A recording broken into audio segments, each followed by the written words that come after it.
Good morning students.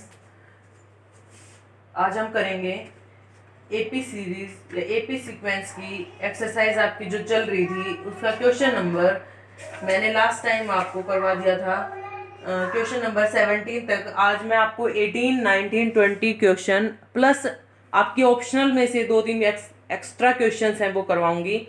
और कल के लिए आपका काम रहेगा कुछ एक्स्ट्रा क्वेश्चंस मैं आपको करने के लिए दूंगी जो प्रीवियस ईयर सीबीएसई में आए हुए हैं एज एन असाइनमेंट। आपको वो संडे तक मेरे को कंप्लीट करके सेंड करना है।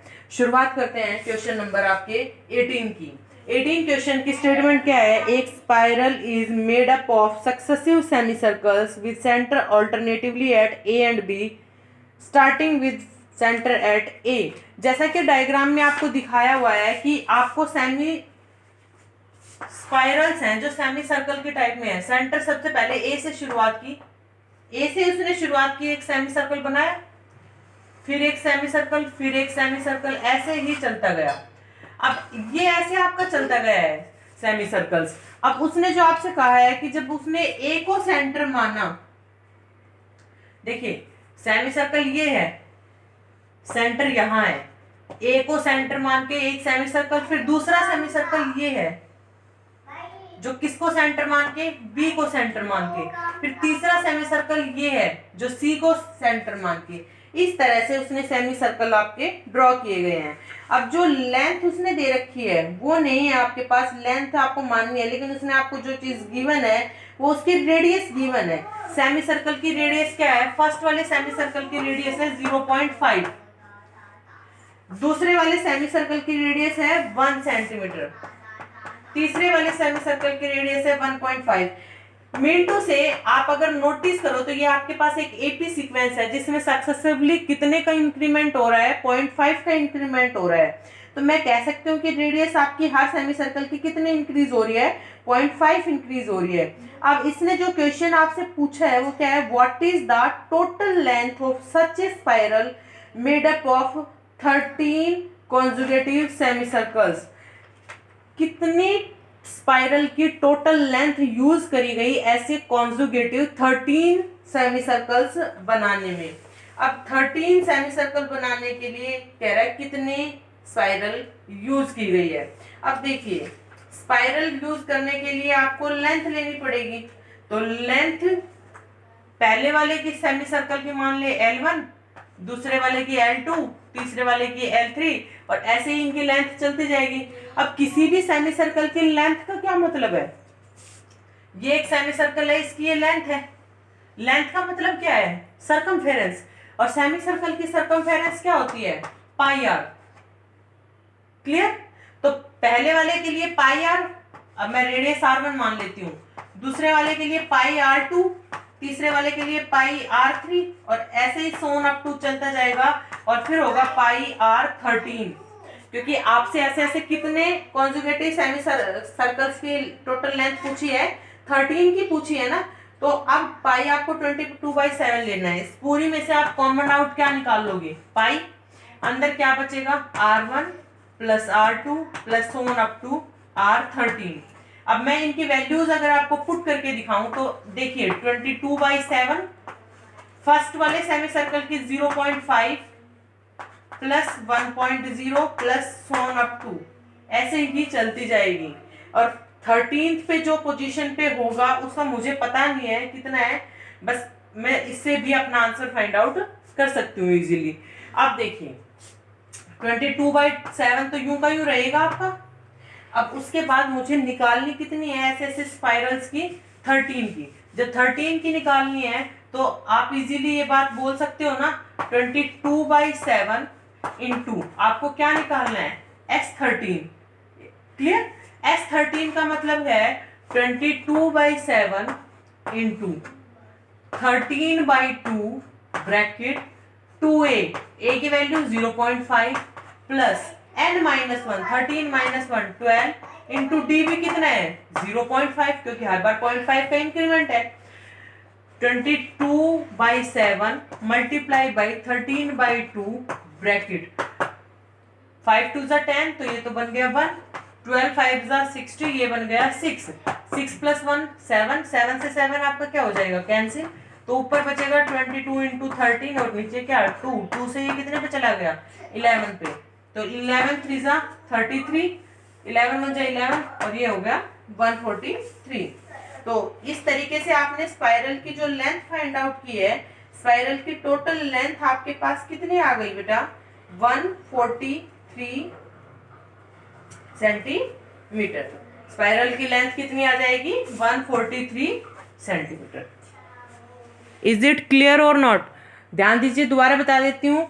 0.5 पहले वाले स्पाइरल की रेडियस थी, फिर हर बार 0.5 का इंक्रीमेंट होता चला गया और कहता है ऐसे ही कॉन्जुगेटिव 13 सेमी सर्कल की बनाने के लिए कितनी स्पाइरल की लेंथ यूज होगी। अब स्पाइरल की लेंथ, एक सर्कल पूरा कंप्लीट होता है तो सर्कमफेरेंस 2 पाई आर होती है, सेमी सर्कल है तो पाई आर होगी। तो इस तरह से इन सबको मैंने ऐड कर दिया, पाई कॉमन ले लिया, बुक में दे रखा है कि पाई की वैल्यू आपको क्या पुट करनी है 22/7, और टोटल लेंथ पूछी है, मतलब सम पूछा है।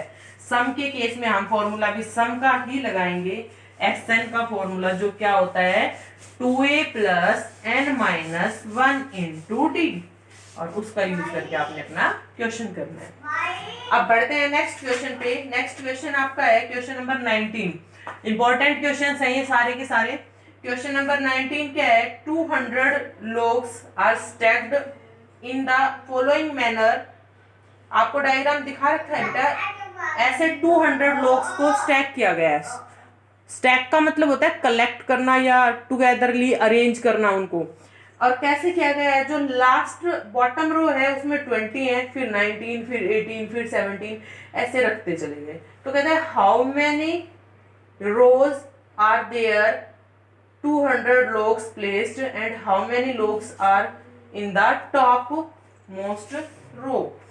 सबसे ऊपर वाली रो में कितने होंगे और ऐसे कितने आपकी रो बनाई गई है। चलिए, बहुत ही आसान क्वेश्चन है। देखिए, उसने सीक्वेंस तो खुद ही बना दी। सबसे ऊपर सबसे बॉटम वाले में 20 है, फिर 19 है, फिर 18 है, फिर 17 है, और ऐसे ही चलते गए। और ऐसे उसने कितने लोग्स को अरेंज किया है 200 लोग्स को अरेंज किया है। तो मतलब इकट्ठे अगर आप काउंट करो तो कितने लोग्स हैं 200। तो S की वैल्यू क्या दे रखी है, सम ऑफ लोग्स 200। फर्स्ट टर्म क्या दे रखी है 20। D क्या दे रखा है A2 - A1 -1। क्लियर है, A2 - A1 क्या हो जाएगा -1। S आपके पास है, A आपके पास है, D आपके पास है। आपको पूछा गया है कितनी रो बनेंगी, तो रो बनाने के लिए आप SN वाला फॉर्मूला लगा दो, n/2 2a + n-1 × d, और यहां से वैल्यू किसकी निकाल लेंगे n की। यहाँ पे रख दो बेटा 200 = n/2 2a, a की वैल्यू पुट करो 20 तो 40 + n-1, d की वैल्यू पुट कर दीजिए -1। ये 2 उधर मल्टीप्लाई हो जाएगा, मल्टीप्लाई होने के बाद क्या बन जाएगा 400 = n × 40 - n-1। 40 + n माइनस हो जाएगा प्लस, तो ये आपके पास बन जाएगी 400 = n × 41 - n। अब ये n आपका अंदर मल्टीप्लाई हो जाएगा और आपके पास n में क्या बन जाएगी, एक क्वाड्रेटिक इक्वेशन बन जाएगी। तो क्वाड्रेटिक इक्वेशन देखिए क्या होगी, 400 = 41n - n²। अब इसको मैं उधर लेके जा रही हूं तो n² - 41n + 400 = 0। ये आपके पास क्या बन जाएगी, एक क्वाड्रेटिक इक्वेशन बन जाएगी। अब आगे देखिए, 400 के हम फैक्टर बनाएंगे ऐसे कि सम करें तो 41 आए। वीडियो को पॉज करिए और एक बार खुद आप करने की कोशिश करिए कि 400 के ऐसे फैक्टर क्या बनेंगे। फैक्टर बनाएंगे बेटा 400 के। सबसे पहले आप कर लीजिए 4 से 100, 4 से 25, 5 से 5। तो क्या फैक्टर बन जाएंगे देख लीजिए। 400 के आपको ऐसे फैक्टर बनाने हैं कि सम करें तो आपके पास क्या आए 41 आए। बेसिक फैक्टर्स बनाने की कोशिश करिए, आपके पास जो इक्वेशन बनेगी वो क्या बनेगी, तो 4 4 जा 16, 5 5 जा 25, और 16 और 25 कितना हो गया 41। तो आपके पास है आएगी n square minus 60n minus 25n plus 400 is equal to 0। तो n की दो वैल्यू हो जाएंगी, एक 16 और एक क्या हो जाएगी 25 is equals to 0। n is equals to 16 और n इज इक्वल्स टू 25। ठीक है बेटा, तो कितनी रो बनेंगी हमारे पास। अब देखिए, अब कई बच्चों के दिमाग में ये आएगा कि 25 रो भी बन सकती हैं और 16 भी बन सकती हैं। तो आपको ये वेरीफाई करना है कि इन दोनों में से कौन सी बनेगी। आपको एक बार n की जगह पे 16 पुट करके देखना है और एक बार n की जगह पे क्या पुट करके देखना है 25। जब आप 16 पुट करोगे तब आपके पास आंसर क्या आता है, और जब आप 25 पुट करोगे तब आपके पास क्या आंसर आता है। अब देखिए, हम n की जगह पे 16 पुट करके देखते हैं। n की जगह पे 16 पुट करेंगे तो हम a16 निकालेंगे। a16 का मतलब बेटा लास्ट रो में कितने होंगे, a16 का मतलब a प्लस 15d। तो a की वैल्यू कितनी है 20 प्लस 15 इंटू -1, आंसर कितना आ गया 5। लास्ट रो में टॉप बॉटम रो में कितने लोग्स हैं 5। अब निकालिए a25। a25 क्या होगा a plus 24d, 20 plus 24 into -1, तो आंसर आया -4। अब -4 मतलब लोग्स नेगेटिव में, तो हम 25 को क्या कर देंगे रिजेक्ट कर देंगे और हमारे n की वैल्यू कितनी आ जाएगी 16। तो टोटल रो कितनी बनी 16, और टॉप रो में कितने लोग्स हैं 5 लोग्स हैं। आई होप आपको ये क्लियर हो गया होगा। अब इसी एक्सरसाइज के लास्ट क्वेश्चन पे हम मूव करते हैं। लास्ट क्वेश्चन की स्टेटमेंट आप तब तक रीड करेंगे और समझने की कोशिश करिए कि लास्ट क्वेश्चन में आपसे क्या पूछा गया है। तो लास्ट क्वेश्चन है आपका, लास्ट क्वेश्चन की स्टेटमेंट मैं रीड कर रही हूँ, आप ध्यान से सुनिए। In a potato race a bucket is placed at the starting point which is 5 metre from the first potato, and other potatoes are placed 3 meter apart in a straight line. There are 10 potatoes in a line. बहुत ही simple सा question है बेटा। एक लड़की है, भाग के जाती है और बकेट में पोटैटो डालती है, वापस आती है। तो बेटा फर्स्ट पोटैटो तो आप देख रहे हो, कहता है फर्स्ट पोटैटो सिर्फ 5 मीटर दूर है, बाकी की 3 मीटर दूर चले जाते हैं। अब देखो, यहाँ पे है लड़की, यहाँ पे बकेट है, फर्स्ट पोटैटो से कितनी डिस्टेंस पे है 5 मीटर डिस्टेंस पे है। मान लो 5 मीटर डिस्टेंस पे है फर्स्ट पोटैटो। लड़की गई 5 मीटर डाला, फिर वापस आई, फिर दूसरा उठाया, दूसरा 3 मीटर की और डिस्टेंस पे है। तो इसका मतलब अब उसकी डिस्टेंस कितनी हो गई लड़की की 8 मीटर की हो गई। पहले 5 मीटर थी, फिर कितनी हो गई 8 मीटर। अब उसको डालने जा रही है, फिर वापस आ रही है, तो हर बार उसको डिस्टेंस को डबल कवर करना पड़ रहा है। पहली बार उसने 5 गई 5 आई, तो हर डिस्टेंस कितने से मल्टीप्लाई हो जाएगी 2 से मल्टीप्लाई हो जाएगी। दूसरी बार वो 5 तो पहले थी, 3 और ऐड हो गई 8 हो गई। तीसरी बार उसकी 8 तो पहले थी, 3 और ऐड हो गई 11 हो गई। और इसी तरह से वो 10 पोटैटो को उठाएगी, डालेगी, वापिस आएगी। अब जाएगी और आएगी दोनों डिस्टेंस, इसलिए मैंने 2 से मल्टीप्लाई कर दिया। अब टोटल वो कहता है कि अब आखिर में उसने क्वेश्चन क्या पूछा, what is the total distance the competitor have to run. अब टोटल का मतलब सम ही हो गया, तो आपको S10 निकालना है। S10 क्या होगा 10/5 सॉरी 10/2 इंटू 2a। a क्या है 5, 10 - 1 9, और d की वैल्यू कितनी है 3। और हर चीज आपकी किससे मल्टीप्लाई होगी 2 से, क्योंकि यही सारा काम आपका डबल हो रहा है। तो 2 से 2 कैंसिल, 10 5 × 2 10 9 3 27।